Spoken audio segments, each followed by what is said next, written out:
I grew up in the sagebrush-covered pine forests in the high desert of southern Oregon.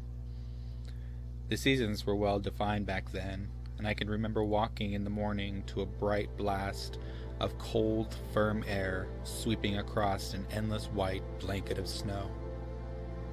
The evenings of warm, soft, and gentle air rushing past my face as the brightest stars in the skies started to grasp my attention.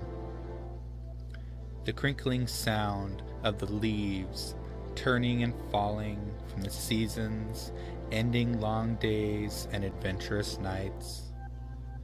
I was born April 30th, 1980.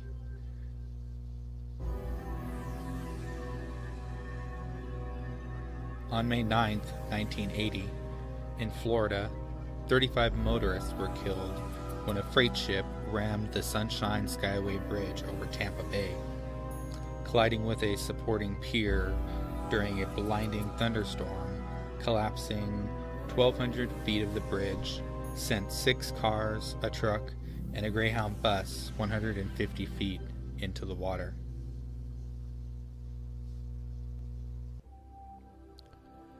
I enjoyed the comfort of my family during the early days of my life, and being the first grandchild on one side and the first grandboy on the other, they took turns passing me around and shrouded me with love. My family is pretty large, and they have always shown a lot of affection and compassion. My aunties and uncles all helped out, and we spent a great deal of time close to the family. August 21st, 1986, in Cameroon, 1,746 people died when an invisible bubble of CO2 erupted from under a volcano under the Lake Nyos. In the 3rd grade, my parents decided to move to town, which was Klamath Falls. It was about 30 miles south of Chiloquin, with a population of about 17,000 people in 1989. It was an adjustment moving into a neighborhood with neighbors and a new school. I acclimated as well as I could, but I never really felt like I fit in. I ended up walking home with a girl that lived down the road, and we became friends. It seemed she didn't feel like she fit in either, but we found a friendship that lasted for years.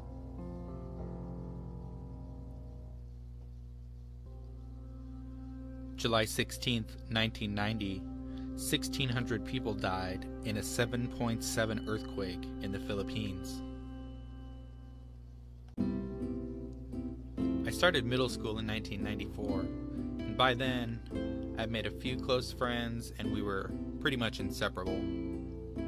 With this close set of friends, I began to feel more comfortable with myself, and being accepted by them without judgment or too harsh of razzings, I began to learn what it meant to have close friends, and that you can trust and talk about serious issues like who we thought were cute, why our parents were jerks, and did you steal one of your mom's cigarettes and where is it? You know, important issues. March 13th of 1994, an oil tanker collided with an empty cargo ship at the entrance to the Bosphorus Straits. 29 people lost their lives, 9,000 tons of petroleum spilled, and 20,000 tons burned for 4 days, long affecting the marine environment. As I moved into high school, the frequency of family visits and activities had dwindled, and there were other things on my mind more pressing. Dealing with racism and sexism at school seemed to escalate during this time. I'm a light-skinned Native American, and the feeling of not being accepted by people with darker skin or lighter skin was becoming more apparent, and finding my place was a heavy personal struggle. I leaned on my closest friends who accepted me as I was. April 22nd, 1995, Rwandan government troops killed thousands of Hutu refugees. At least 4,000 Hutus were killed, many shot, and many trampled. It was about the end of my sophomore year when I decided I needed to speak out about the feelings of my sexuality. A close friend, Jean, whom I have shared many of good moments with, in and out of school, was the first person I confided in. We had been in the orchestra together since the 6th grade, and she always treated me as a true friend and a real person.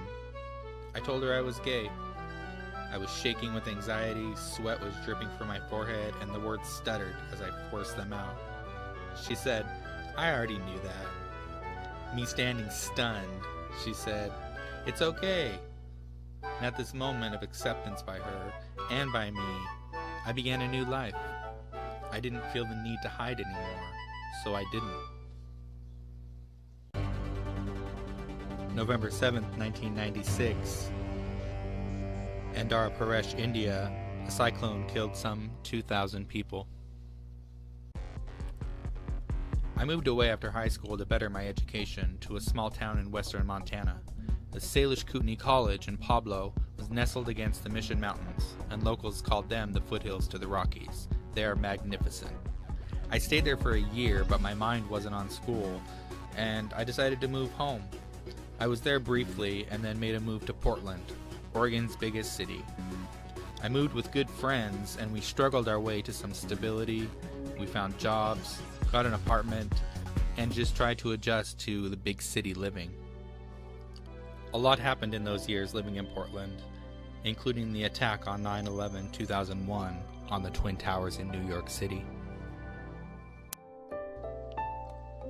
The finding of my inner light and the blindness of the world around me, in retrospect, brings forth greater understanding and compassion, empathy that surrounds my being, and a want for it to permeate the world, to bring a unity for humanity and global acceptance.